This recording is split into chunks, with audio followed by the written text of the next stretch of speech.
Bueno, repasemos cuáles son los números que presentó, por ejemplo, el ministro de Economía, la última presentación pública que hizo. Esto es un poco la historia de la regularización de la deuda. Esta es la presentación que se hizo, por eso se habló de tan exitosa en su momento. Es cierto que fue exitosa, pero guarda, porque hay algunos bonos que no pagaban en ese momento y capitalizaban parte precisamente del capital, de los intereses que pagaban, con lo cual tenés ahora lo que pasa con el discount, que eran vencimientos de 300 millones y te saltaron a 900 millones. ¿Por qué? Porque es un bono, por ejemplo, que estuvo pagando un tercio o la mitad de la tasa hasta este año precisamente, justo hasta este año, y ahora está colocado con una tasa del 8,28% anual.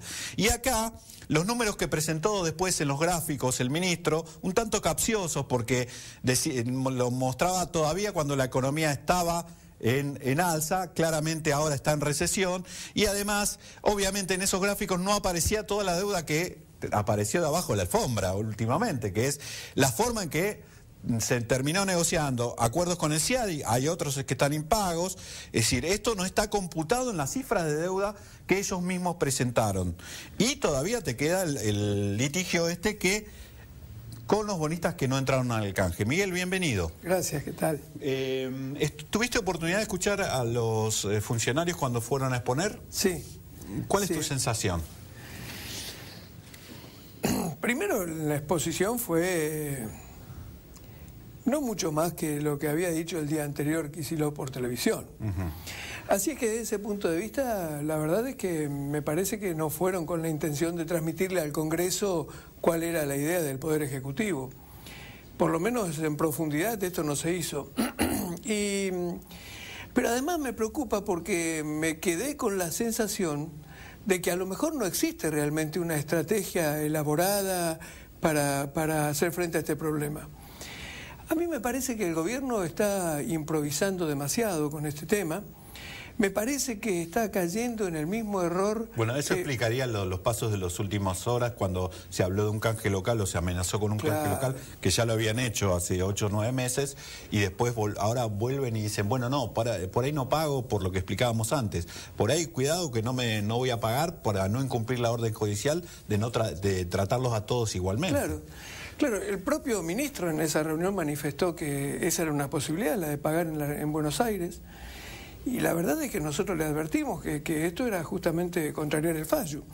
Así es que a mí me parece que hay mucha improvisación y me parece realmente que hay mucho discurso además.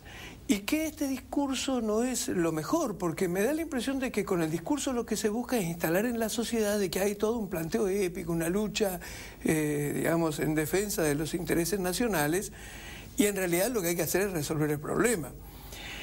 A ver, si no tuviéramos otros antecedentes como los que tenemos, antecedentes que aparecen ahí, los antecedentes inmediatos como los que tenemos, por ejemplo, lo que pasó con Repsol, o lo que pasó con el Club de París, que se hizo mucho discurso, se plantearon algunas cuestiones y después se cambió la posición y en definitiva terminamos negociando, el país terminó negociando, el gobierno terminó negociando en condiciones peores de las que a lo mejor... Desventajosas por lo menos. Claro. La verdad es que con Repsol, por ejemplo, se pudo haber arreglado mejor si se hubiera arreglado rápidamente, me parece que con el Club de París también, y me parece que en este caso se está haciendo lo mismo. Yo creo que es fundamental que se actúe con muchísima responsabilidad, que el gobierno, como se decía recién en el bloque anterior, como decía Rubinstein en el bloque anterior, actúe con mucho realismo y que rápidamente haga una propuesta de negociación. Me parece que es imprescindible hacer esto en las próximas horas. Yo creo que el gobierno además se equivocó porque pensó que la resolución de la Corte de Estados Unidos iba a ser otra. Yo creo que el gobierno creyó que iba a ganar tiempo y que este problema iba a pasar para el año que viene y a lo mejor el año que viene lo postergaba hasta el fin del mandato. En eso hay que disculparlo porque varios bancos de inversión y el propio mercado creyó esa salida. Claro. Pero lo que pasa es que para un gobierno, más allá de lo que hayan imaginado los bancos, y la verdad es que para un gobierno es una actitud bastante poco responsable, digamos, decir, bueno, dejamos para el año que viene o para la futura gestión este problema, cuando se sabe, como se decía acá también, que en definitiva cuando se posterga la solución, el problema va creciendo, los intereses van aumentando y la posición internacional de Argentina se hace cada vez más débil, ¿no? Tu sensación muy brevemente, porque lamentablemente me comió el tiempo, ¿cómo termina esto?